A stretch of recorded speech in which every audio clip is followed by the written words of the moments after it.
দেশীয় খেলোয়াড়দের draft listing নিয়ে সমালোচনার ঝড় এখনো থামেনি। তার মধ্যেই নতুন করে আগুনে ঘি ঢেলেছে বিদেশি ক্রিকেটারদের ক্যাটাগরির তালিকা।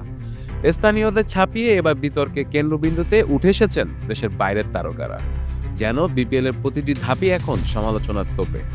নিয়ম, কাঠামো, পরিকল্পনা আর এবার খেলোয়াড় বাছাইয়ের মানদণ্ড নিয়েও প্রশ্নের পাহাড়।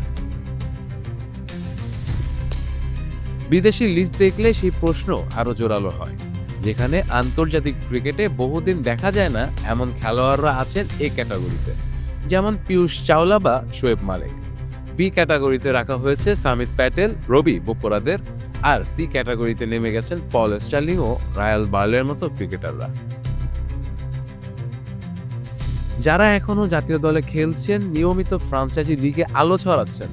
তাদের নিচে নামানো স্বাভাবিকভাবেই প্রশ্ন উঠছে, ক্যাটাগরি কি পারফরমেন্স দেখে নাকি পুরনো খ্যাতি দেখে? যে লিগকে দ্বিতীয় সেরা বলা হতো একসময়, সেই লিগ এখন বারবারই একই সমস্যায় ধরা খাচ্ছে।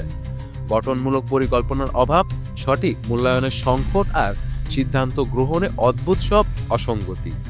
বিদেশি ক্রিকেটারদের ক্যাটাগরি তালিকায় যেন সেই বিশৃঙ্খলার আরেকটা তাজা উদাহরণ। বিপিএল এর নতুন রূপ দেখানোর প্রতিশ্রুতি ছিল, কিন্তু গ্রেডিং তালিকা থেকে মনে হচ্ছে পুরনো বিপিএল এর জগাখিচুড়ি মনোভাব এখনো কাটেনি, বরং আরো স্পষ্ট হয়ে উঠছে।